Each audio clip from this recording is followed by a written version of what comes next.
आके पता लगा तो उस समय जो मोमन खान सी उसने बीड़ा चक्या तो जकरिया खान ने 2200 घोड़ सवार इसनूं दे के भेजे। तो खालसा जी उधरों जिस समय पता लगा तो इन्हां दा ही एक बंदा भज के बाबा तारा सिंह जियां पास आया, कहंदा है बाबा जी तुसीं इत्थों हुण चले जावो क्योंकि रात रात विच सैना तुहाडे ते आके हमलावर हो जावेगी। तो उस समय बाबा तारा सिंह जियां ने जिस तरह बचन कहे सी, दंग्यो हम किम टरै दंगो हमारी जात, दंगो खातर हम किए श्री सतगुर जी आप, जात गोत ਸਿੰਘਣ की दंगा दंगा ई सतगुर ते मंगा। ਕਹਿੰਦੇ ਹਨ ਧਰਮ युद्ध तो ਅਸੀਂ ਕਿਵੇਂ डर के भज जाइए क्योंकि हजूर ने सानू पैदा ही इस युद्धां जंगां वास्ते कीता है, देही पवित्र होए शस्त्र लगाए।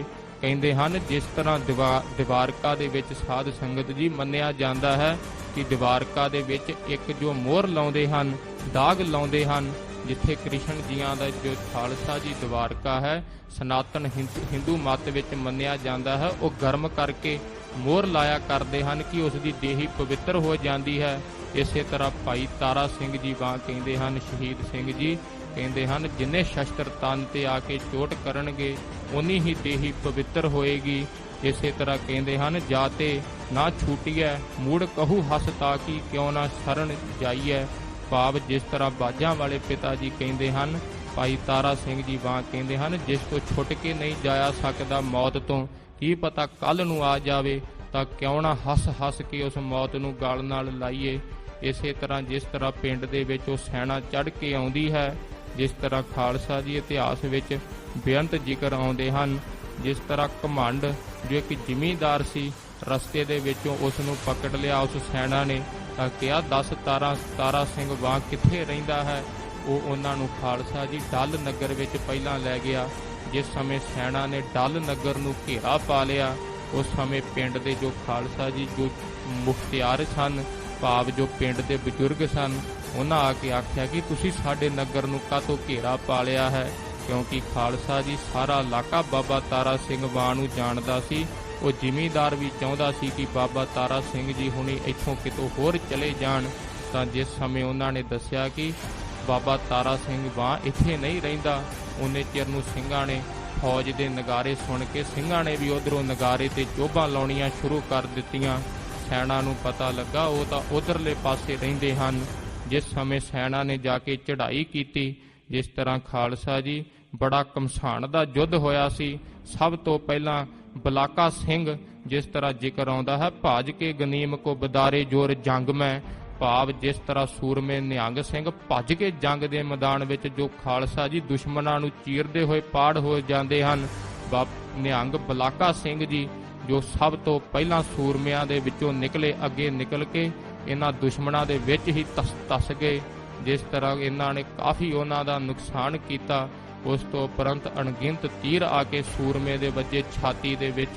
जिस तरह बाबा बलाका सिंह जियां दी शहादत हुंदी है। फिर घमसान दा युद्ध होया। काफ़ी समा बीतण तो बाद जे समा जंग ठंडा पै गया तां की देखते हैं तुर्क कि ये तां थोड़े जे सिंह हैं, वो 2200 घोड़सवार लैके आए सन। इधर बाबा तारा सिंह जियां पास केवल 22 सिंह सन। ये इतिहास खालसा जी जो सूरमियां दा है सानू पढ़ना चाहिए है। जिस तरह तकी बेग सी जो इहदा वड्डा जरनैल सी मोमम खान दा, ये अगे वध के आउंदा है। जिस समय बाबा तारा सिंह वां नूं आके ललकारदा है, कहंदा है किहड़ा तारा सिंह मेरे सामने आवे जिन्हें बड़ा थड़थली मचा छड्डी है। तो उस समय बाबा तारा सिंह अख दे फुरने नाल की देखते हैं कि इन कित्थे वार किया जावे, क्योंकि खालसा जी जो तकी बेग सी इसदा सारा शरीर संजोग बख्तर नाल लोहे नाल जड़िया होया सी, भाव धौण ते भी जंजीरां लमकियां सी। जिस समय मुख तो इन्हें आख्या है किहड़ा है तारा सिंह, तो बाबा तारा सिंह जियां ने मूँह विच ही बरछी धक के कहा मैं हाँ तारा सिंह। पिछले पैर ही मुड़ गया तकी बेग। तो उस समय खालसा जी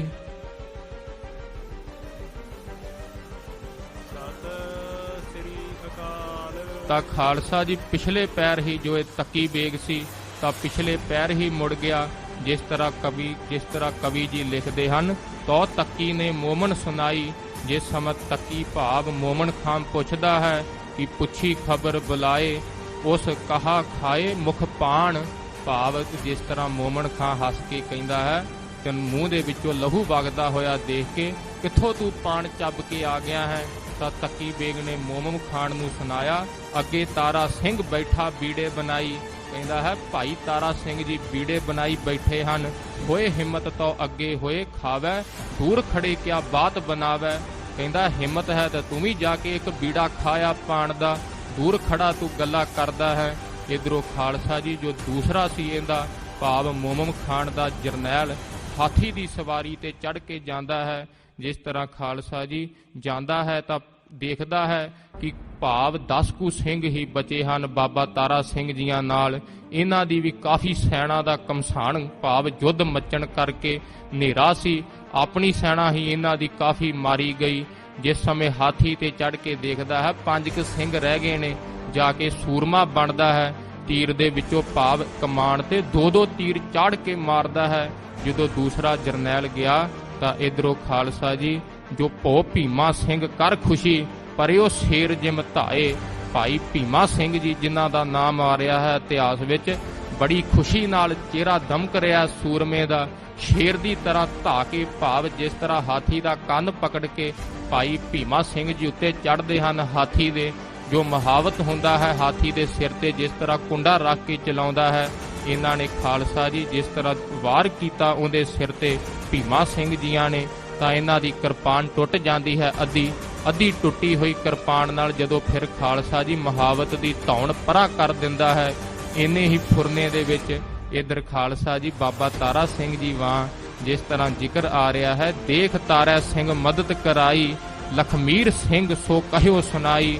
ਜਿਸ ਤਰ੍ਹਾਂ ਬਾਬਾ ਤਾਰਾ ਸਿੰਘ ਜੀਆਂ ਨੇ ਇਹ ਬਚਨ ਦੇਖਿਆ ਕਿ ਜੰਗ ਦੇ ਮੈਦਾਨ ਵਿੱਚ ਅੱਧਾ ਕੰਮ ਤਾਂ ਕਰ ਦਿੱਤਾ ਹੈ ਭਾਈ ਭੀਮਾ ਸਿੰਘ ਜੀਆਂ ਨੇ, ਹੁਣ ਅੱਧਾ ਕੰਮ ਜਿਸ ਤਰ੍ਹਾਂ ਭਾਈ ਲਖਮੀਰ ਸਿੰਘ ਨੂੰ ਕਹਿੰਦੇ ਹਨ ਜਦ ਅਸੀਂ ਤੁਸੀਂ ਹੁਤੋ ਮੱਝੀ ਚਰਾਵਤ। ਹੱਸ ਕੇ ਕਹਿੰਦੇ ਹਨ ਮਾਝੇ ਦੀ ਬੋਲੀ ਹੈ, ਜਦੋਂ ਆਪਾਂ ਦੋਵੇਂ ਮੱਝੀਆਂ ਚਰਾਉਂਦੇ ਹੁੰਦੇ ਸਾਂ ਨਿੱਕੇ ਹੁੰਦੇ, ਤੂੰ ਹੁਤੋ ਮੱਝੀ ਦੋਏ ਟੱਪ ਜਾਵਤ। ਕਹਿੰਦਾ ਹੈ ਹੇ ਭਾਈ ਲਖਮੀਰ ਸਿੰਘ ਜੀ ਬਾਬਾ ਤਾਰਾ ਸਿੰਘ ਜੀ ਵਾਂ ਕਹਿੰਦੇ ਹਨ ਤੂੰ 2-2 ਮੱਝੀਆਂ ਇਕੱਠੀਆਂ ਹੀ ਟੱਪ ਜਾਇਆ ਕਰਦਾ ਸੀ ਯਾਦ ਕਰ। ਤਾਂ ਕਹਿੰਦੇ ਹਨ ਅਬ ਕੱਟਾ ਤੁਰਕਣ ਕਾ ਕਿਤਨਕ ਬੁਲਾਏ। ਕਹਿੰਦੇ ਹਨ ਇਹ ਤੁਰਕਾਂ ਦਾ ਜੋ ਹਾਥੀ ਹੈ ਹਾਥੀ ਨੂੰ ਕਹਿੰਦੇ ਹਨ ਕੱਟਾ, ਭਾਵ ਇਹਨਾਂ ਦਾ ਕੱਟਾ ਕਿੰਨੀ ਕੁ ਬਲਾ ਹੈ। ਤਾਂ ਖਾਲਸਾ ਜੀ ਭਾਈ ਲਖਮੀਰ ਸਿੰਘ ਜੀ ਵੀ ਮਨ ਵਿੱਚ ਜੋ ਖਾਲਸਾ ਜੀ ਇਹੀ ਵਿਚਾਰ ਕਰ ਰਹੇ ਸਨ ਭੱਜ ਕੇ ਚੜ੍ਹ ਜਾਂਦੇ ਹਨ ਹਾਥੀ ਦੇ ਉੱਪਰ। ਜਦੋਂ ਹਾਥੀ ਤੇ ਚੜ੍ਹ ਕੇ ਭਾਵ ਆਉਂਦਾ ਕੱਦੂ ਵਾਂਗੂ ਸੀਸ ਜਿਸ ਤਰ੍ਹਾਂ ਲਾ ਕੇ ਸੁੱਟਦੇ ਹਨ, ਪਹਿਲਾਂ ਆਉਂਦੇ ਭਾਵ ਮੋਢੇ ਦੇ ਵਿੱਚ ਬਰਛਾ ਤੁੰਨ ਦਿੰਦੇ ਹਨ, ਜਿੱਥੋਂ ਤੀਰ ਛੱਡਦਾ ਸੀ ਬਾਂਹ ਉੱਥੇ ਹੀ ਰਹਿ ਜਾਂਦੀ ਹੈ। ਇਸੇ ਤਰ੍ਹਾਂ ਖਾਲਸਾ ਜੀ ਜਦੋਂ ਹਾਥੀ ਦੀ ਸਵਾਰੀ ਕਰਦੇ ਹੋਏ ਭਾਈ ਲਖਮੀਰ ਸਿੰਘ ਜੀ ਆਉਂਦੇ ਹਨ ਇੱਧਰ ਆਪਣੇ ਡੇਰੇ ਵੱਲ, ਜਿੱਧਰ ਸਿੰਘਾਂ ਦੀ ਛਾਉਣੀ ਨਿੱਕੀ ਜੀ ਬਣਾਈ ਹੋਈ ਹੈ ਵਾਂ ਨਗਰ ਵਿੱਚ ਬਾਬਾ ਤਾਰਾ ਸਿੰਘ ਜੀਆਂ ਨੇ। ਭਾਈ ਲਖਮੀਰ ਸਿੰਘ ਜੀ ਕਹਿੰਦੇ ਹਨ ਦੇਖੋ ਅਸੀਂ ਇਹਨਾਂ ਦਾ ਜੋ ਹਾਥੀ ਹੈ ਉਹ ਜ਼ਾਲਮਾਂ ਨੂੰ ਹੁਣ ਵਾਪਸ ਨਹੀਂ ਕਰਨਾ, ਭਾਵੇਂ 10 ਸਿੰਘ ਰਹਿ ਗਏ ਹਨ, ਉਧਰ 2200 ਦੀ ਸੈਨਾ ਚੜੀ ਹੈ। ਹੱਸ ਕੇ ਕਹਿੰਦੇ ਹਨ ਦੇਖੋ ਇਹਨਾਂ ਦਾ ਹੁਣ ਆਪਾਂ ਹਾਥੀ ਵਾਪਸ ਨਹੀਂ ਕਰਨਾ, ਲੈ ਆਂਦਾ ਹੈ। ਤਾਂ ਖਾਲਸਾ ਜੀ ਉਸ ਸਮੇਂ ਬਾਬਾ ਤਾਰਾ ਸਿੰਘ ਜੀ ਵਾਂ ਕਹਿੰਦੇ ਹਨ ਕਿ ਆਪਾਂ ਤਾਂ ਪਾਤਸ਼ਾਹੀਆਂ ਕਰਨੀਆਂ ਨੇ, ਇਹ ਤੁਰਕਾਂ ਦਾ ਕੱਟਾ ਕੀ ਚੀਜ਼ ਹੈ, ਆਪਾਂ ਤਾਂ ਹਾਥੀ ਘੋੜੇ ਵੰਡਿਆ ਕਰਾਂਗੇ ਮਹਾਰਾਜ ਜੀਆਂ ਦੀ ਕਿਰਪਾ ਨਾਲ। ਹਮ ਰਾਖਤ ਪਾਤਸ਼ਾਹੀ ਦਾਵਾ ਕਿ ਸਾਡੇ ਤਾਂ ਪਾਤਸ਼ਾਹੀ ਦਾਵੇ ਹਨ। ਜਿਸ ਤਰ੍ਹਾਂ ਮਹਾਰਾਜਾ ਰਣਜੀਤ ਸਿੰਘ ਖਾਲਸਾ ਜੀ ਫਿਰ ਹਾਥੀ ਘੋੜੇ ਵੰਡਿਆ ਕਰਦੇ ਸਨ। ਇਸ ਤਰ੍ਹਾਂ ਜਿਸ ਤਰ੍ਹਾਂ ਜ਼ਿਕਰ ਆਉਂਦਾ ਹੈ ਫਿਰ 2 ਸੂਰਮੇ ਮੋਮਨ ਖਾਂ ਨੇ ਹੋਰ ਭੇਜੇ ਜਿਨ੍ਹਾਂ ਨੂੰ ਹਜ਼ਾਰੀ ਦਾ ਖਿਤਾਬ ਮਿਲਿਆ ਸੀ, ਕਿਉਂਕਿ ਉਹ ਹਜ਼ਾਰ ਨਾਲ ਇਕੱਲੇ ਲੜ ਜਾਇਆ ਕਰਦੇ ਸਨ। ਜਿਸ ਸਮੇਂ ਉਹਨਾਂ ਨੂੰ ਵੀ ਜੰਗ ਦੇ ਮੈਦਾਨ ਵਿੱਚ ਕਰਾਰੀ ਹਾਰ ਖਾਣੀ ਪਈ। ਜਿਸ ਤਰ੍ਹਾਂ ਜ਼ਿਕਰ ਆਉਂਦਾ ਹੈ ਸੂਰਾ ਸੋ ਪਹਿਚਾਨੀਐ ਜੋ ਲੜੈ ਦੀਨ ਕੇ ਹੇਤ, ਪੁਰਜਾ ਕੱਟ ਮਰੈ ਕਬਹੂ ਨਾ ਛਾੜੈ ਖੇਤ। ਜਿਸ ਤਰ੍ਹਾਂ ਦਿਨ ਚੜ੍ਹਦਾ ਹੈ, ਦਿਨ ਦੇ ਚੜ੍ਹਨ ਨਾਲ ਤੁਰਕ ਕੀ ਦੇਖਦੇ ਹਨ ਕਿ ਥੋੜੇ ਜਿਹੇ ਸਿੰਘ ਰਹਿ ਗਏ ਹਨ, ਤਾਂ ਦੂਰੋਂ ਹੀ ਕਿਉਂਕਿ ਖਾਲਸਾ ਜੀ ਸ਼ਸਤਰ ਵਿਦਿਆ ਦੇ ਧਣੀ ਬਣਾਇਆ ਹੈ ਬਾਜਾਂ ਵਾਲੇ ਪਿਤਾ ਜੀਆਂ ਨੇ ਆਪਣੇ ਖਾਲਸੇ ਨੂੰ, ਪਕੜੇ ਤਾਂ ਜਾਣੇ ਨਹੀਂ ਕਿਉਂਕਿ ਇੰਨੇ ਸ਼ਸਤਰ ਵਿਦਿਆ ਦੇ ਧਣੀ ਹਨ। ਦੂਰੋਂ ਫਿਰ ਖਾਲਸਾ ਜੀ ਜਿਹੜੀਆਂ ਤੋਪਾਂ ਲੈ ਕੇ ਆਂਦੀਆਂ ਸਨ ਸਲਖਾਂ ਛੱਡ ਕੇ ਸੂਰਮਿਆਂ ਦੀਆਂ ਬੋਟੀਆਂ ਨੋੜ ਭਾਵ ਪਾੜਦੀਆਂ ਹੋਈਆਂ ਜੋ ਬੰਦੂਕਾਂ ਪਾਰ ਹੋ ਜਾਂਦੀਆਂ ਹਨ। ਅਮਰ ਸ਼ਹੀਦ ਬਾਬਾ ਤਾਰਾ ਸਿੰਘ ਜੀ 22 ਸਿੰਘਾਂ ਨਾਲ ਉਸ ਨਗਰ ਵਾਂ ਦੇ ਵਿੱਚ ਸ਼ਹਾਦਤ ਪ੍ਰਾਪਤ ਕਰਦੇ ਹਨ, ਸ਼ਹਾਦਤ ਦੀ ਦੇਵੀ ਨੂੰ ਵਰਦੇ ਹਨ। ਉਸ